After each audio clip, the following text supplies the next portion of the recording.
buenos días. Muchas gracias por la invitación a la Fundación, muchas gracias por la fantástica lecture de Farsid. Y muchas gracias por haber permitido estar ayer y hoy aquí, seguir inspirándome. Seguimos trabajando y seguimos aprendiendo todos los días. Bueno, es un placer haber escuchado todas estas ponencias.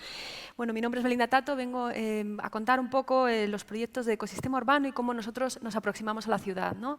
Tardamos unos años en ponernos el nombre o encontrar un nombre que considerábamos apropiado y bueno, nos gustó esta palabra, esta idea del ecosistema, ¿no? Que es la relación entre lo natural y lo artificial en la ciudad, y también el ecosistema del trabajo, ¿no? La oficina es un lugar donde las ideas fluyen, se intercambian, se mejoran, se destruyen, se repiten, etcétera, con lo cual es una especie de juego, de movimiento fluido que no hace más que mejorar, ¿no? Y seguimos mejorando, repito, y aprendiendo de cada proceso, ¿no? Siempre digo que tuve la oportunidad y la suerte de estudiar en la ETSAM, también estuve un año en la Bartlett. En la ETSAM tuve a profesores, algunos de ellos en esta sala, en los años 90, ¿no? Y fue una experiencia maravillosa, pero es verdad que en esos años, no en la ETSAM, sino en el mundo entero, se tenía muy poquita, se tenía menor protagonismo la componente social, ¿no? Es decir, todo el tema de la arquitectura y el diseño urbano se aproximaba principalmente desde el aspecto infraestructural y físico, y no se consideraba tanto, no se le daba tanta importancia a la condición social. En ese sentido, a mí me gusta, o a lo largo de estos años he ido aprendiendo y descubriendo un poco, como ha comentado Farsid, ¿no? Para quién estamos trabajando, ¿no? Independientemente si trabajamos para un gobierno local, un gobierno central, una agencia internacional, estamos trabajando para las personas. Estamos dejando nuestra impronta para que las personas puedan vivir mejor, tanto dentro de un espacio como este, estupendo, o como en la ciudad, ¿no? En ese sentido, me encanta esta frase, ¿no? De que enviamos a los estudiantes a la escuela para que aprendan cuando realmente el aprendizaje se produce en el camino a la escuela, ¿no? Y en ese sentido, a todos los que en esta sala tenéis capacidad o tenemos capacidad para transformar la realidad desde el punto de vista de la arquitectura, del diseño urbano, que somos absolutamente responsables del aprendizaje y de la capacidad de mejorar a la ciudadanía, ¿no? Ayer me preguntaban ahí fuera qué consideraba yo que era más ajustado, si la ciudad hacía ciudadanos, los ciudadanos hacen ciudad. Creo que no es ninguna de las dos cosas, que son ambas, es recíproco, y en ese sentido los diseñadores y los arquitectos tenemos la capacidad de generar una mejor ciudadanía mejorando la ciudad. En ese mismo sentido, también este entendimiento de la realidad que pasa desde una información satelital, ¿no? De entender la ciudad desde el punto de vista de las infraestructuras y desde la vista de pájaro, a un entendimiento mucho más local, mucho más profundo, mucho más informado, porque hoy por hoy tenemos una capacidad para tener mucha más información de cómo la gente se mueve, cómo la gente siente, cómo la gente se relaciona, etcétera, etcétera. En ese sentido, nos empodera a los diseñadores para proveer soluciones mucho más informadas. Bueno, he hecho una clasificación así sobre cómo hemos entendido a lo largo de estos años la arquitectura, ¿no? Hay algunas interferencias con la presentación de Farsid, porque indudablemente hay conexiones, ¿no? Y me parece muy importante enfatizar esta capacidad catalizadora de la arquitectura. Me encanta el término que acuñó Jaime Lerner de acupuntura urbana, porque verdaderamente yo creo que la arquitectura puede generar acupuntura y puede mejorar, paliar o curar procesos que no están bien en una ciudad, ¿no? En ese sentido, la primera categoría es la arquitectura como un elemento didáctico. Esto es un proyecto en Rivas, hacia Madrid, en las afueras de Madrid, donde el tejido es absolutamente suburbano, donde la calidad del espacio público, desde nuestro punto de vista, deja mucho que desear, y desde donde queríamos, el concurso y el proyecto trataba de diseñar una escuela infantil, pero nos parecía absolutamente importante proveer de un espacio público que sirviese como un catalizador social y como un elemento de espacio público vinculado a esa escuela, ¿no? En ese sentido, como muchos de los que sois arquitectos sabéis, tuvimos que hacer el Pino Puente, en el sentido de que el presupuesto siempre es muy limitado y lo tenemos que estirar para hacer posible, con el mismo presupuesto, no solo generar la arquitectura, sino el espacio público que iba enfrente, pero de nuevo esa capacidad didáctica, ¿no? En esta latitud es necesario no solo generar una arquitectura que sea eficiente energéticamente, porque existe la tecnología y el conocimiento y la capacidad técnica para hacerlo, sino además trabajar con el agua. Entonces nos pareció importante que como experiencia urbana y experiencia didáctica para todos los usuarios de esa escuela, pero también para los habitantes de Rivas, pudiésemos reciclar toda la totalidad del agua, no solo las aguas grises, sino las aguas negras. En ese sentido, el espacio público se convirtió básicamente en un espacio público donde trabajamos con una laguna de macrofitas y donde las aguas residuales se están filtrando, se están limpiando y se están almacenando para poder regar un área verde que de otra manera no podríamos permitirnos, ¿no? Y luego la componente social, ¿no? ¿Cómo podría este edificio de verdad generar un espacio de encuentro en un entorno, en un contexto que, como he mostrado, es bastante suburbano y con una serie de deficiencias? Aquí se ve la laguna de macrofitas cuando ya están crecidas, ¿no? Es una imagen de verano, y de nuevo cómo se ha convertido en un espacio de encuentro. Y la cuestión identitaria, ¿no? Como además una operación de este calibre pues hace que la gente no solo hable del proyecto, lo conozca, sino que formen parte del mismo. Yo siempre digo que los técnicos estamos en los lugares un periodo de tiempo, pero tiene que haber una traslación de esa responsabilidad, de ese interés por parte del que toma el proyecto, porque nosotros no estamos a cargo de su mantenimiento ni de su consecución. La arquitectura como proceso social, esto es un proyecto en Noruega, en el cual organizaron un concurso para remodelar esta plaza. Cuando yo vi la plaza, yo dije, esto en mi país no es una plaza, esto en mi país es 2 aparcamientos con una calle en medio, ¿no? Entonces, bueno, la plaza que a principios del siglo XX había sido una plaza donde se juntaban los granjeros de la zona, donde se hacía el mercado los sábados, se había convertido básicamente en un espacio para los coches, ¿no? En ese sentido, uno de nuestros intereses y una de los retos que teníamos que tener era cómo empezar a transformar esa plaza a través de operaciones puntuales, a través de experiencias piloto a escala 1:1 que permitiesen a la gente visualizar que ese aparcamiento podía ser mucho más que una plaza. Por supuesto, quitar el coche es absolutamente problemático, como nos va a contar Jangel con millones de años de experiencia sobre el tema, y sigue siendo, a pesar de las millones de experiencias que hay en el mundo y en Europa en concreto, sigue siendo polémico porque la gente quiere seguir llegando con el coche a la puerta del comercio o a la puerta de su casa.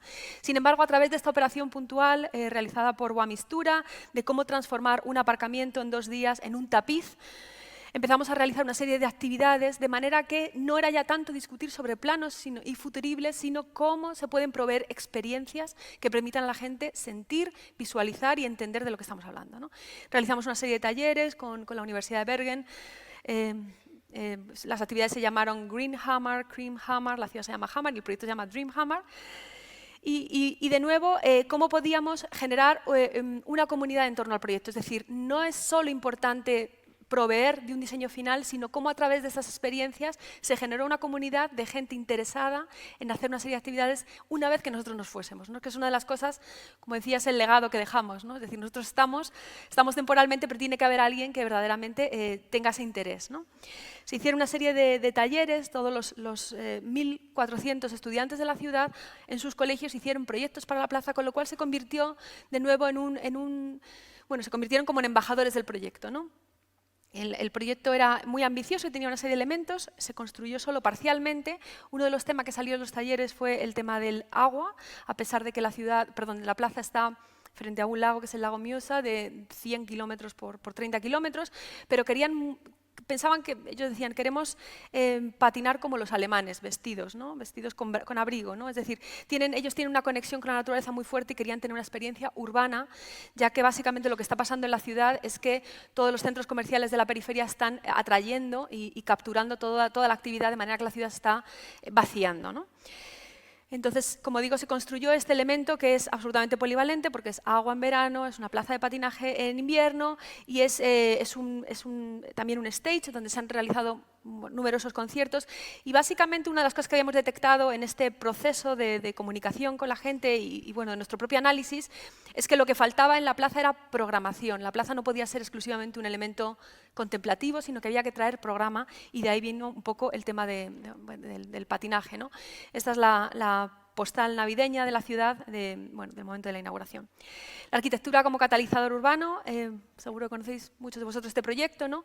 Como a través del acondicionamiento climático de un espacio público somos capaces de transformar un espacio como este. Ese es el estado de la calle original, donde veis los árboles, ¿no? La sombra que pueden dar esos árboles en pleno verano, y donde el espacio está diseñado exclusivamente para el coche y para la velocidad del coche, y donde no hay confort ninguno para que la gente pueda salir, de manera que el urbanismo está definiendo absolutamente el comportamiento y la vida de las personas, ¿no?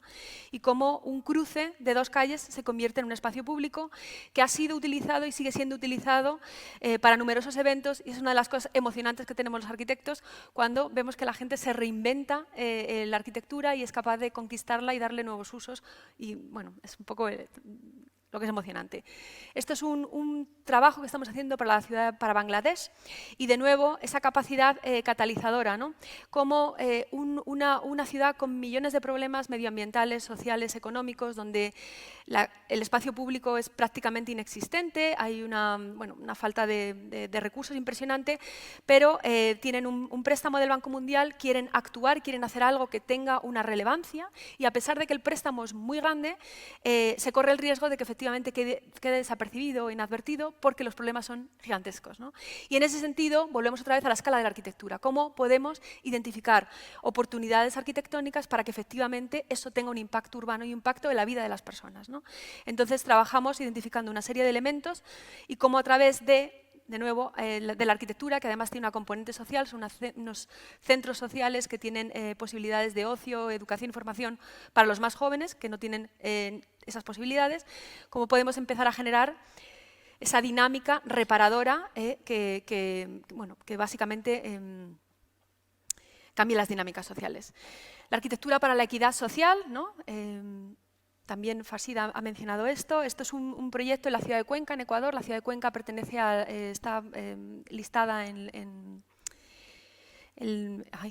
Patrimonio de la Humanidad de la UNESCO, tiene una estupenda arquitectura, sin embargo, el centro histórico todavía sigue lleno de vehículos privados que transitan sin ningún problema. Entonces, este proyecto surge porque están cambiando y generando un nuevo sistema de movilidad basado en el tranvía, ¿no? Y se va a quitar todo lo que es el tráfico privado del centro. De nuevo, otra vez, sabemos que esto va a ser un problema porque la gente está muy acostumbrada a poder aparcar, y una de las oportunidades que surge es que los patios de manzana, que han sido aparcamientos durante los últimos 50 años, se van a convertir en espacios de oportunidad. Y el proyecto se trataba de identificar, de acuerdo, surge esta oportunidad, qué patios son los más interesantes y cómo podemos empezar a generar una dinámica positiva para que la gente lo perciba como una oportunidad y no como un problema, ¿no? De manera que hicimos una serie de actividades con todos los que pudimos, ¿no? Cuando nos preguntaron ¿con quién queréis hablar de la ciudad? ¿Con el Departamento de Parques y Jardines? No, queremos hablar con educación, con desarrollo económico, con mantenimiento, con seguridad, con parques y jardines, etcétera, etcétera, porque el espacio público es la intersección de todos estos aspectos. Y si no somos capaces de entender todo esto, haremos un espacio público que fracasará. De nuevo, interesante esta interdisciplinariedad y esta comunicación que a veces no tiene lugar. Las ciudades trabajan en departamentos, son estructuras extraordinariamente complejas y nos ha pasado en muchas ocasiones que vas a trabajar para un departamento y realmente no sabe lo que está haciendo el otro o no tienen voluntad de cooperar, ¿no? De manera que hace que lamentablemente sean más ineficientes. Hicimos una serie de talleres con los estudiantes, les lanzamos a la calle, 100 estudiantes, 10 preguntas, 1000 inputs, ¿no? ¿Cómo podemos trasladar y traducir todos esos inputs y toda esa energía en un conocimiento que nosotros no tenemos, porque llegamos a la ciudad pero no vivimos allí, y tenemos que agilizar ese proceso de impregnarnos de qué es lo que está pasando? Una serie de herramientas digitales que hacen trasladar esa información de manera que esa plataforma es abierta, accesible y perdura más allá del proyecto, y cómo a través de todo este análisis vamos decidiendo. Pasamos de 108 espacios a 26 a 6.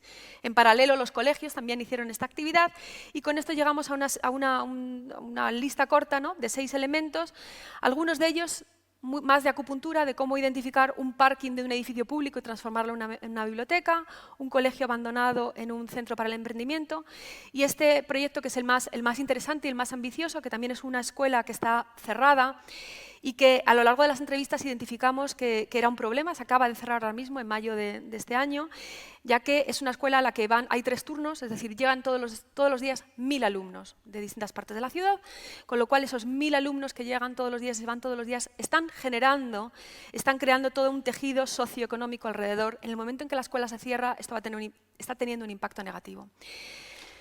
El edificio tiene una protección en su gran mayoría, solo hay un ala que no tiene ningún tipo de protección porque no tiene ningún valor histórico ni constructivo. Este es el patio interior, un patio de 3000 metros cuadrados, que si lo comparas con las plazas de la ciudad, nos dimos cuenta de que es la plaza más grande de la ciudad y que podía tener entradas, de hecho tiene entradas desde 3 calles, con lo cual un patio de escuela se convierte en un espacio público. Al definir el programa, una de las cosas que queríamos introducir era el tema de la vivienda social. Existe en la ciudad un elemento gentrificador que está expulsando totalmente a los locales, ya no pueden permitirse vivir en el centro, porque hay muchos norteamericanos que van allí, se vive muy bien, el clima es cálido, es muy asequible, con lo cual se mudan allí y la gente local ya no les quiere alquilar nadie y no pueden comprarse una vivienda en el centro, ¿no? Entonces, ¿cómo podemos, a través de un elemento de arquitectura, de nuevo generar una dinámica urbana que sea atraer y recuperar a las familias al centro de la ciudad? Con lo cual proponemos un programa híbrido que incluye vivienda social, vivienda no social, vivienda libre, espacio público, comercio, una residencia de estudiantes, biblioteca, etc. Es decir, un programa híbrido que haga que se mezclen todos estos actores y es una especie de edificio, barrio, donde el espacio público no pertenece al edificio, sino que pertenece a la ciudad. La arquitectura como activismo, ¿no? También nos hemos encontrado con que, esto es el plan maestro en el Centro Histórico de Asunción, con que, de nuevo, a veces las ciudades tienen que lidiar con muchísimos problemas de mucha escala, ¿no? Infraestructurales, medioambientales, y es desbordante, ¿no? Cómo empieza una ciudad a repararse cuando siempre los presupuestos son limitados, los mandatos políticos son limitados, etc., ¿no?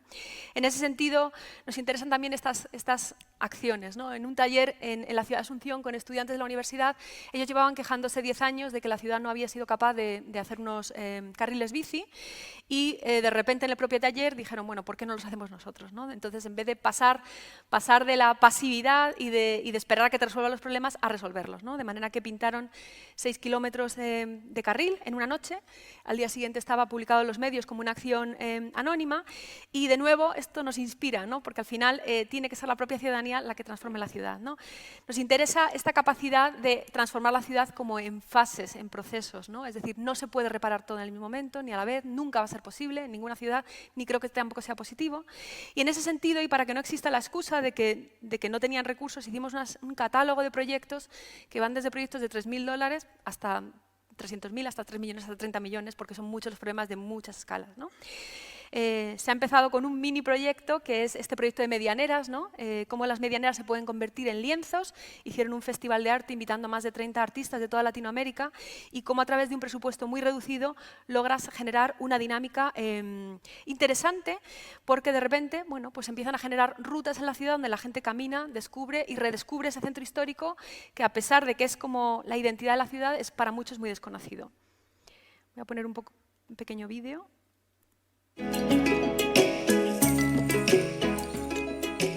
The historic downtown district of Asunción contains 480 years of Paraguay history, where the Guarani language and cultural roots coexist with the Spanish ones. 1.3 million people and 600,000 vehicles enter Asunción daily.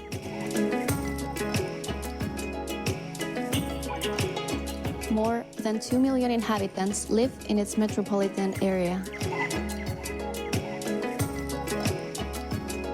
Recently, the center has lost 1/3 of its population, leaving behind hundreds of abandoned buildings. 50% of its residents live now in La Chacarita, an informal neighborhood which periodically suffers river floods.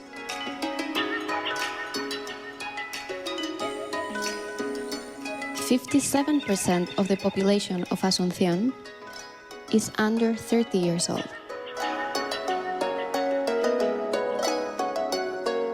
In 2014, the historic downtown district master plan, known as Plan CHA, began to rethink the city. Combining urban strategies with pilot projects, digital tools with hands-on practice, and citizen activism with community engagement. The first step, the creation of ASULab, an open urban lab to lead in the revitalization process, connecting institutions with transformative citizen-driven initiatives.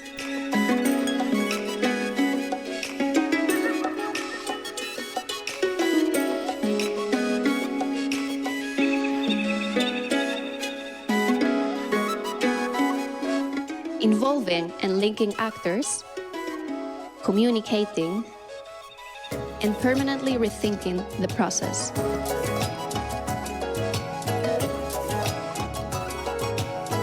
Soon, different pilot projects are becoming real.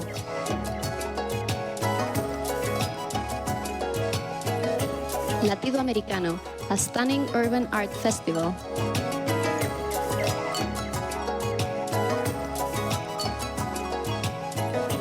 Two weeks to transform more than 40 buildings. Street artists from all over Latin America, generating multiple urban synergies.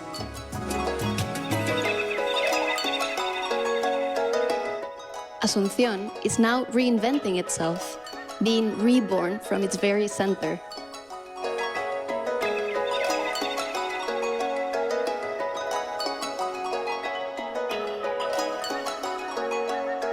Asunción's heart starts beating.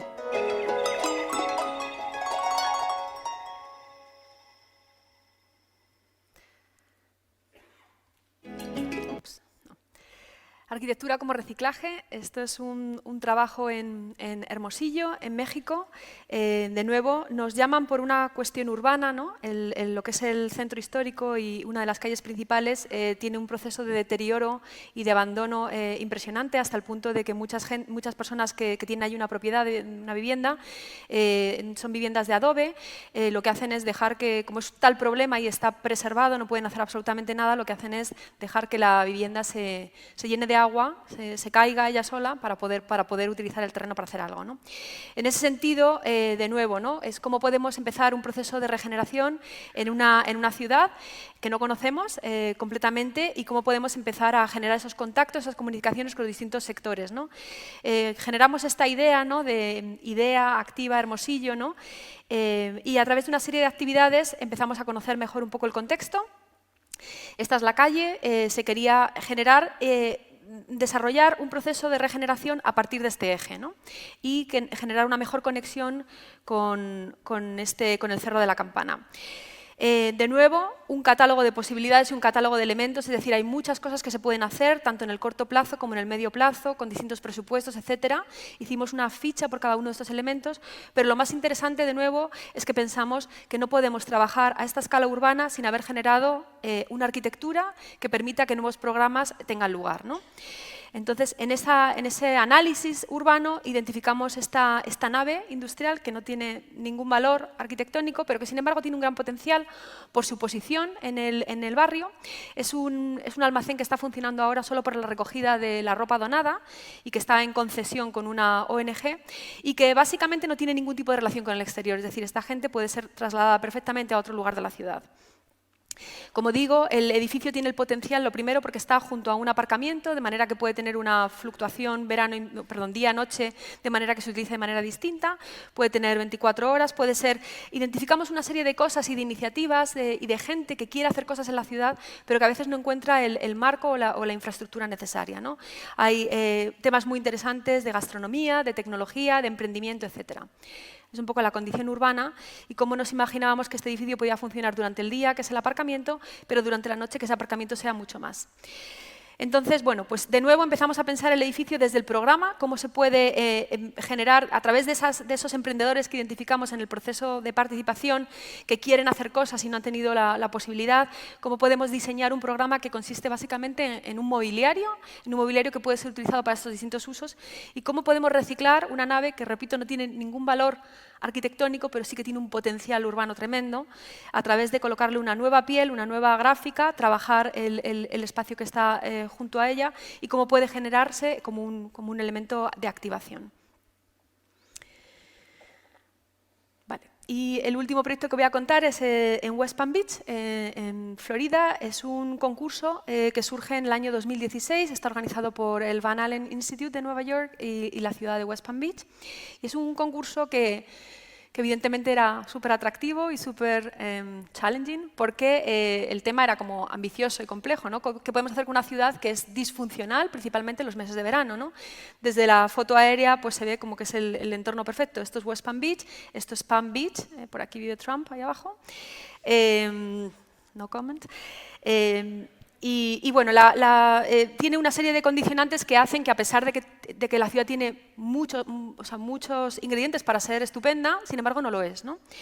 Por ejemplo, por un lado, hay muchísima gente en todo el país que tiene su segunda vivienda en esta ciudad, de manera que realmente está bastante desocupado. Lo que es el downtown, que es el centro, hay edificios de vivienda y, sin embargo, son edificios fantasma que solo se ocupan 2 o 3 meses al año. Y por otro lado, es gente que tampoco tiene un interés en aportar mucho a la ciudad. Básicamente son gente de paso, ¿no? Esa fluctuación se ve clarísimamente en verano. En verano la ciudad está muy muerta. Como yo vengo de España y nosotros aquí tenemos una gran tolerancia al calor, a mí me parece que no está tan mal, pero básicamente la cultura de allí está muy vinculada al espacio acondicionado, al espacio aclimatado, ¿no? Hay una pirámide poblacional también interesante, ¿no? Porque a pesar de que hay gente joven y familias que se están mudando a la ciudad, como digo, hay mucha gente que se retira desde otros estados y lo que hace es mudarse allí de manera permanente. La ciudad es muy poco densa, tiene una densidad muy baja, incluso para los estándares americanos. En términos de movilidad, por supuesto, está basada totalmente en el coche, ¿no? Y para que os hagáis una idea, esta es una imagen del waterfront, ¿no? Este es el espacio que da frente al agua, es un espacio básicamente para los vehículos. Esta es la sección. Tenemos, por supuesto, hicimos un estudio de toda la movilidad y faltaba claramente, hay mucha más conectividad norte-sur que este-oeste, con lo cual la ciudad básicamente le está dando la espalda al agua. Por supuesto, todo el tema de movilidad tiene condicionantes de salud. Sabéis que, que los índices de obesidad en Estados Unidos son enormes y no tienen que ver solo con la alimentación, sino también con el modo de vida que está basado en moverse en transporte privado, ¿no?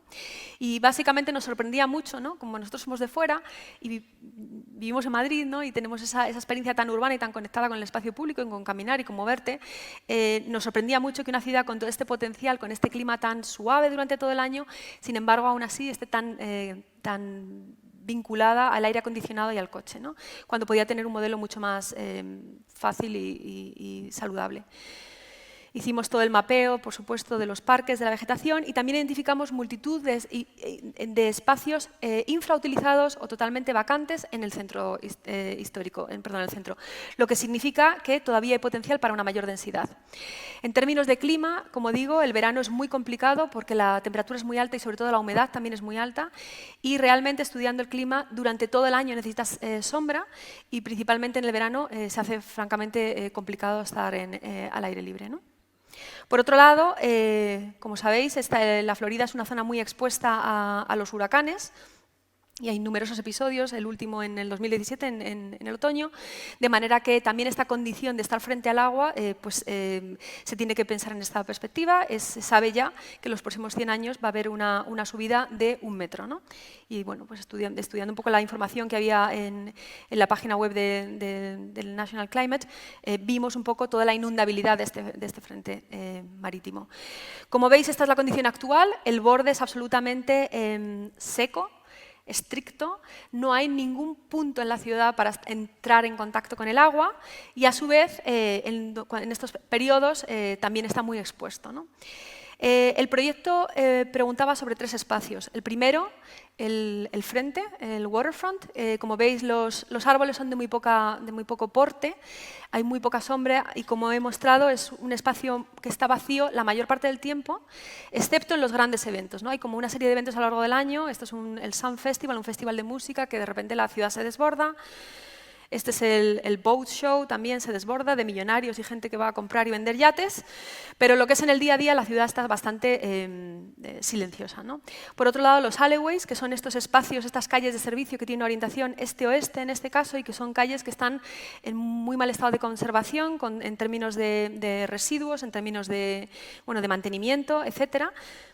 Y por otro lado, el Banyan Garage, que es un edificio de los años 70, es un aparcamiento y que básicamente la pregunta que hacía la ciudad es ¿qué podemos hacer con él? Es un edificio público, tenemos que mantenerlo, tenemos que reconsiderarlo, tenemos que reutilizar la estructura, tenemos que hacer una cosa nueva. ¿Qué programas podríamos introducir ahí para que sirvan de nuevo como un catalizador urbano, ¿no? Es el aparcamiento más utilizado de la ciudad porque es el que mejor ubicado está. Y bueno, voy a acabar con un vídeo que muestra un poco la propuesta y básicamente, de nuevo, para vincularlo a todo lo demás, ¿no? Nuestra idea era, a través de mejorar el downtown, tenemos que intentar mejorar las comunidades que están desfavorecidas en todo alrededor y generar oportunidades de ocio, de emprendimiento, de educación para todas estas personas, ¿no? Eso tiene que ver con con la propuesta. Can we dream about urban atmospheres that connect us to nature? Can we imagine merging aquatic activities in urban life?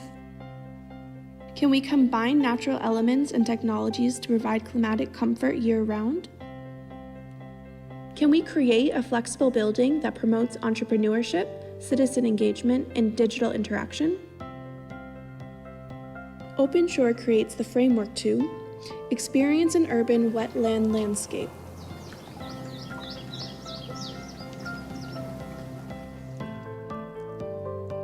enjoy the city while swimming, discover a rainbow on a sunny day,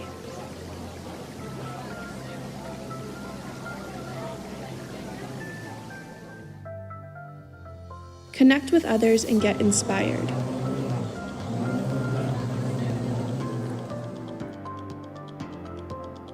OpenShore proposal for West Palm Beach is based on the identification of opportunities, the definition of actions and strategies, and the achievement of key improvements towards a vision of a lively urban environment. OpenShore addresses West Palm Beach holistically, considering urban, cultural, social, economic, and environmental aspects. In order to connect the urban vision with a coherent design, we have to look into the different places and programs to carefully identify their potential. The new waterfront is an extraordinary opportunity to reconnect the city to the water, making good use of West Palm Beach's spectacular location.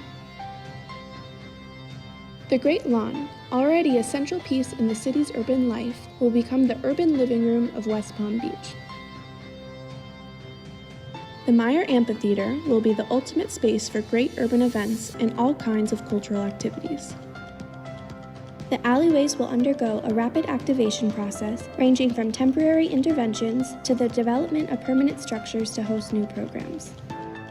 The former Banyan Garage is reimagined as a new focal point for activities, attracting business and talent to create knowledge, cultivate culture, and foster innovation.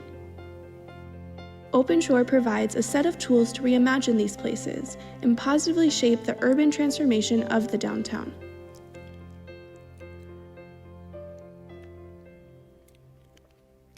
Bueno, y un mensaje final. ¿Qué podemos hacer todos nosotros, todos los que estamos aquí en la sala? Pues irnos con mucha energía a trabajar, a seguir trabajando, a seguir peleando y a seguir mejorando la ciudad, porque a través de la arquitectura se mejora la ciudad y se mejora la calidad de vida de los ciudadanos. Nada más. Muchas gracias.